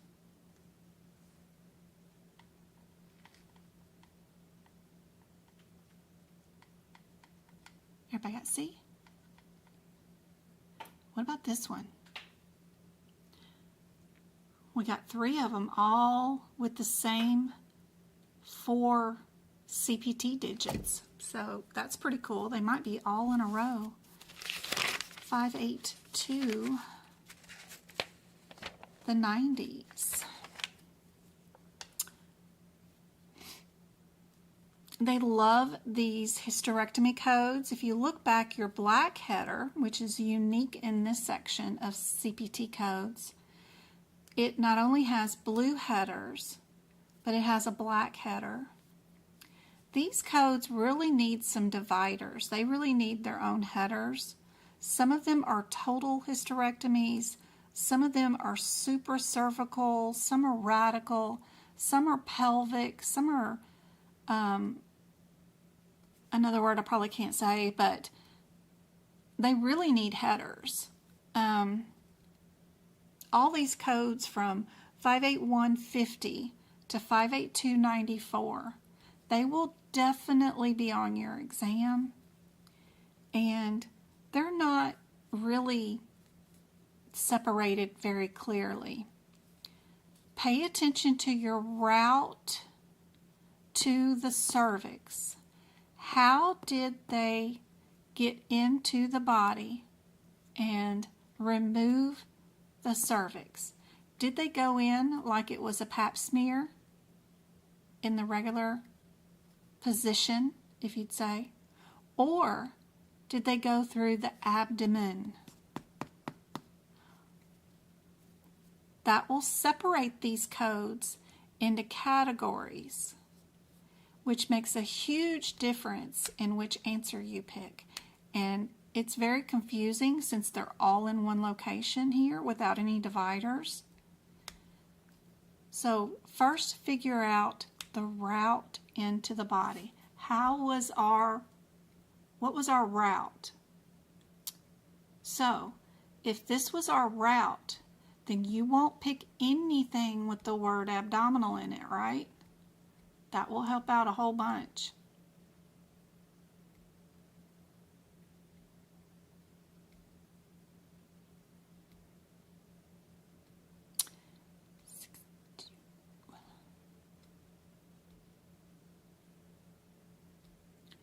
We got grams.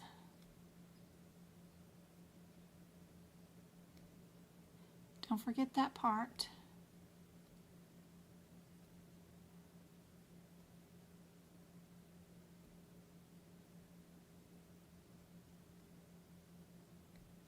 Do you know what this is and what this is? What are those?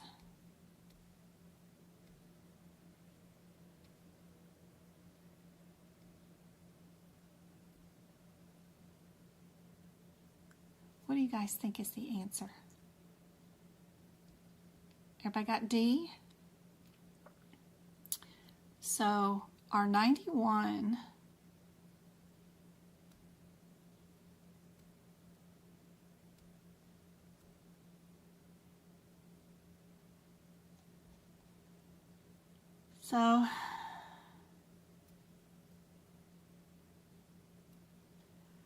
further section of the removal defines as a 91.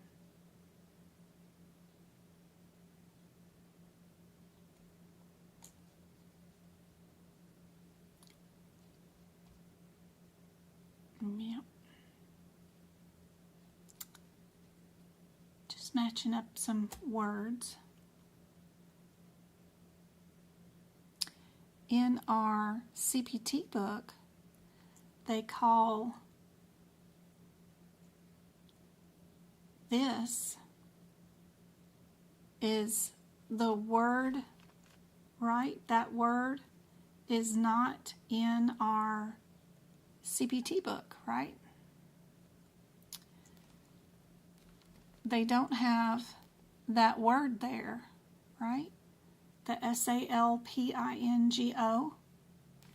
They do have a word for ovary, but in the CPC exam question, they call it OOPHOR, right?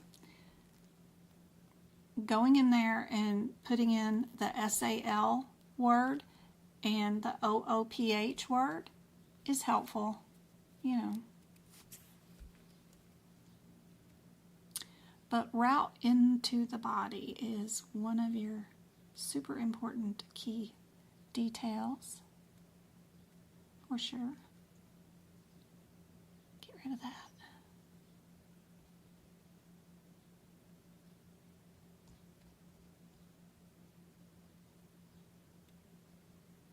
What do you guys think about this one? Play around with your process of elimination, looking for similarities.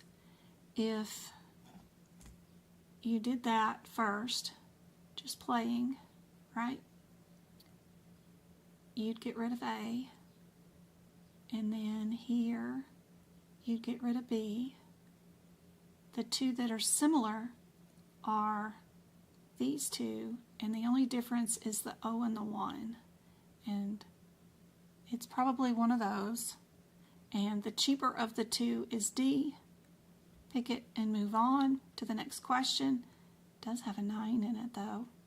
But after you play around the process of elimination looking for similarities, be sure to go to your books and then go look at your headers.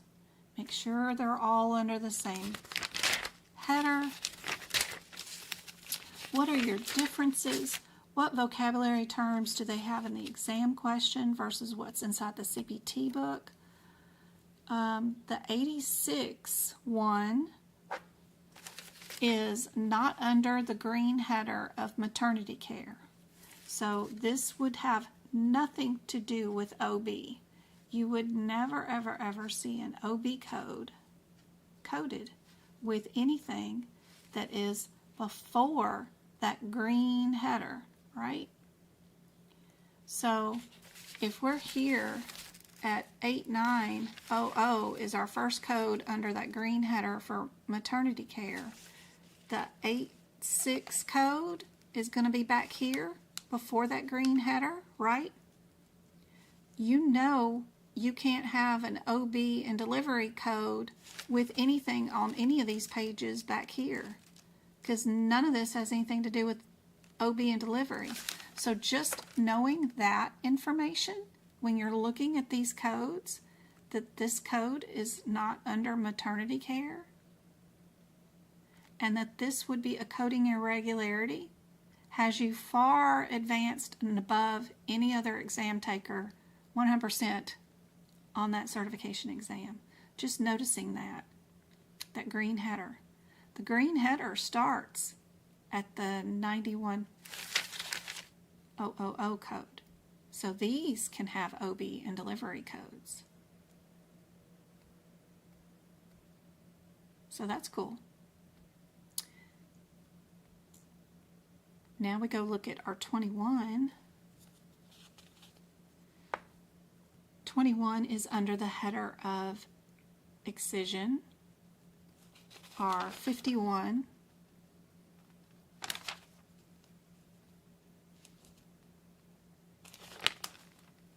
is a child code, which you can't do anything with. You got to go look at its parent code.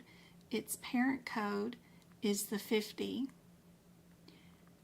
and that code is a scope. Routes into the body, which there's mama, she's a scope. Did we use a scope into the body, or was this an open excision? Was this not a scope? It was cut somebody open with a scalpel, right? We go look, we have a scope. Route into the body. Again, you can get rid of the 59121 because its mama says it's a scope. That's how you got into the body. You did not go into it with an excision. Between your 50 and 51, your differences are, again, now they've got those added words. The sling, S-A-L-P, right? But this time they might just say fallopian tubes or some other word for it, or it's not mentioned at all. They also have some of the more interesting things with some of these CPT codes is and or. Be careful on some of your differences. Some of them will say only and, or without, or except. You don't have to have both happen if it's an and or. It could be just one or the other. Knowing your differences between some of this stuff is super helpful. And when it says except without, like this one, which is like our 59121, you can see that this one clearly says it does not include fallopian and or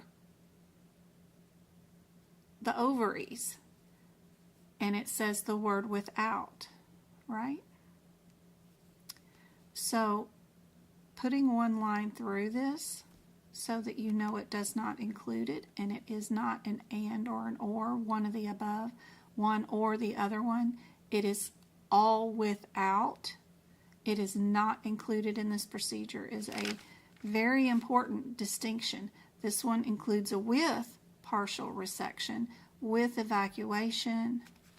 This one includes fallopian and or ovaries. So this one would include one or the other or both.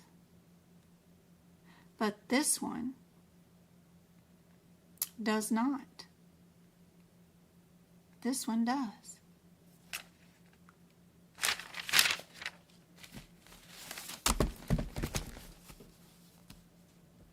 And or ors.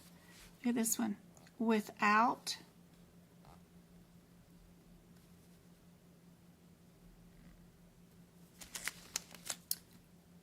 so and or, but with the word without in front of it means it did not have one or the other one in it. Those were not included in that procedure. They are included with this procedure, and it could be one or the other one or both.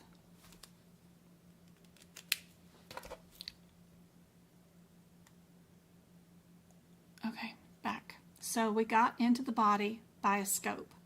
We know these two codes are the only two that are scopes. Now we just need to know if anything besides the cervix was removed or whatever.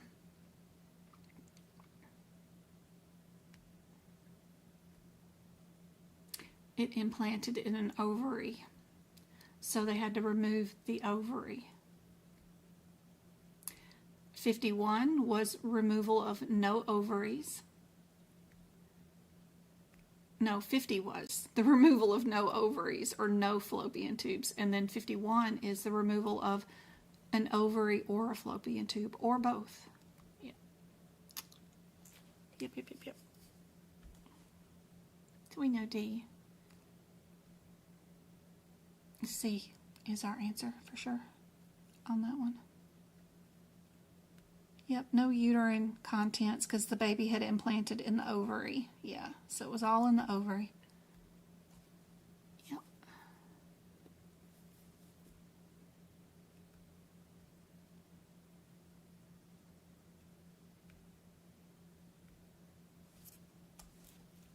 Anyway, I hope this is helpful. We do have our workshop tomorrow. I am working on it already. I've got what to expect already up on our, whoops, wrong one. Right there, what to expect on exam day, and then gonna have a little list, of course, of what to expect if you're going to do it in person or at a testing facility, where to find some information on that. If you're going to take it at home, you don't have to spend a lot of money, those kind of things. You can literally set this up without spending any money. Just make sure you have a closed door and your windows are covered and nothing on the walls or your desk or ironing table, whatever you're using to take your exam.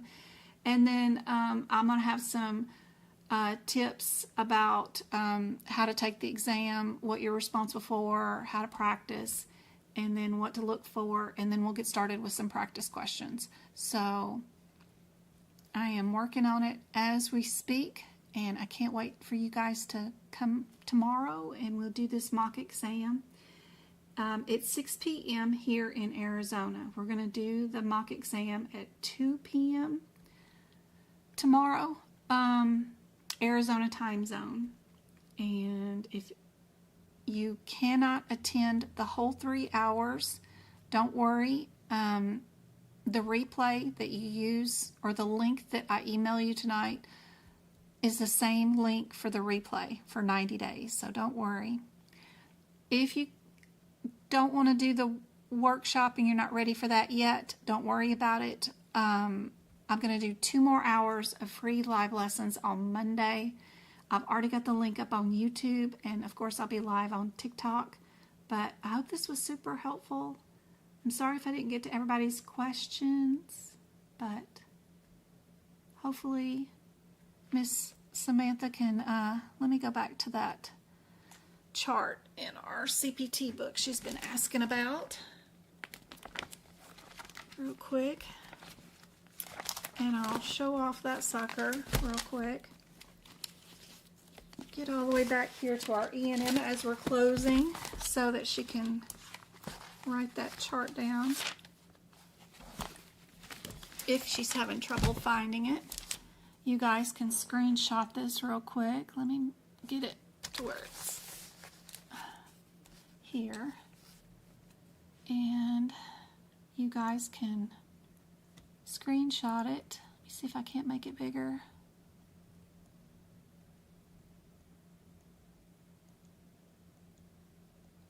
I'm trying, but I'm not sure. Where's that?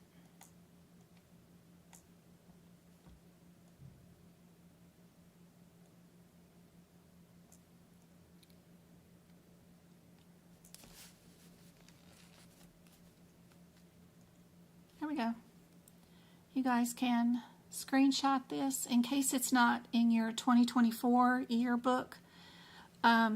Key distinctions are that this line right here is the only reasons you can ever bill 99234, 235, and 236 if it met this criteria and that criteria. The rest are all admits individually, and then only one of them you can include the discharge separately. So super cool chart. I'm so glad they put this in the E&M section. We've needed this for years. It was something that we wrote in every year, and so I'm happy that we don't have to write it in this year. Same day, different days. Be sure you have 2 sets of columns. If that is not in your AMA CPT book, on page 23, then write it in your book. You've got plenty of room down at the bottom or around those codes to write this somewhere. Be sure and add that to your notes because they are asking questions on exam day for that. A little more to the left. Okay. Sorry about the glare. Is that better?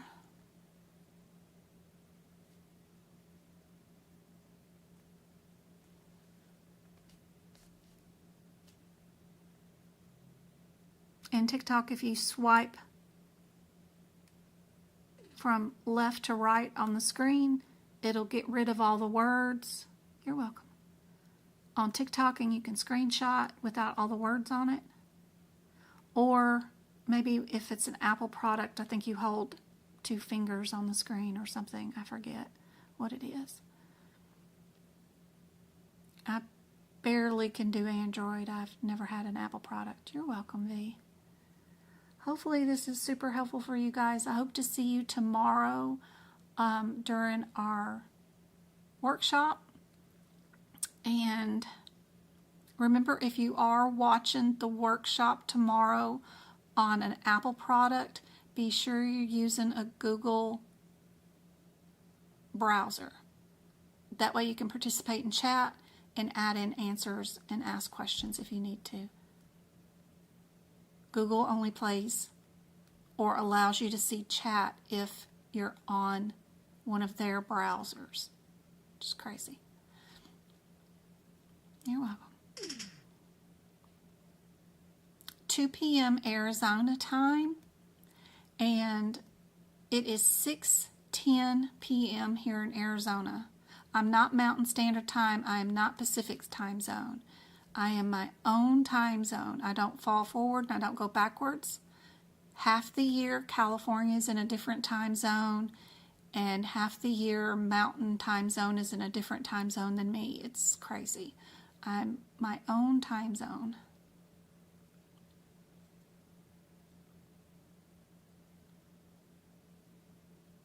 So calculate what time it would be for you guys based off knowing it is 6:10 p.m. here in Arizona right now. So I'll see you guys tomorrow in, what is that, 24?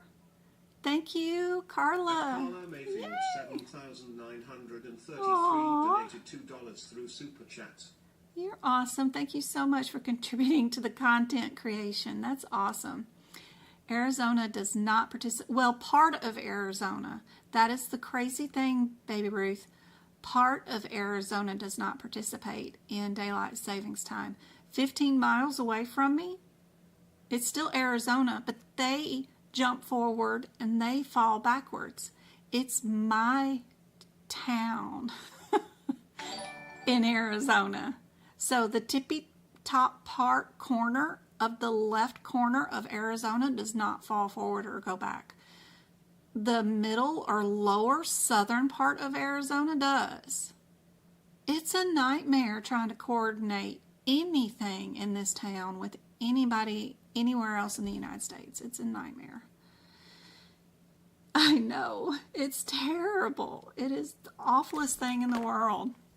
I've put in my emails to you guys a copy of some sort of time zone thing that kind of sort of shows off the time zones in the United States. But it's crazy. It really is. This is the one that I usually show off. I don't know if I can show that off in the live.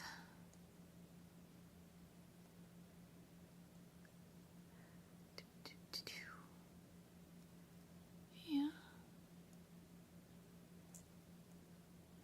So that is the thing that I like to show off, and it is not really correct. I don't know if you could see the little color differences in Arizona, how they have the little dots in part of the Arizona. Like there's these little lines that are on that map.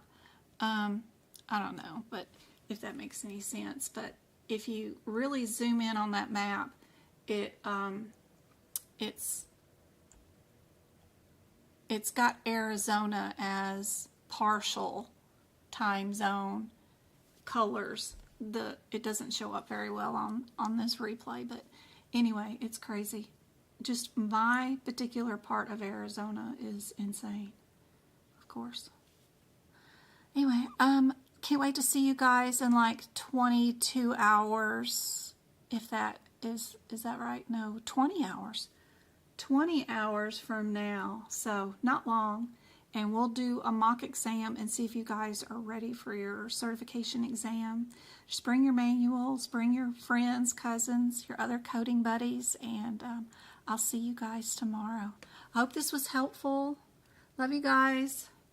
Email me at medicalcodingbyjen@gmail.com if you have questions, and keep emailing me until I reply, like once a day. No more than that, but once a day to remind me if I don't ever reply to you. That is super helpful. Good night, guys.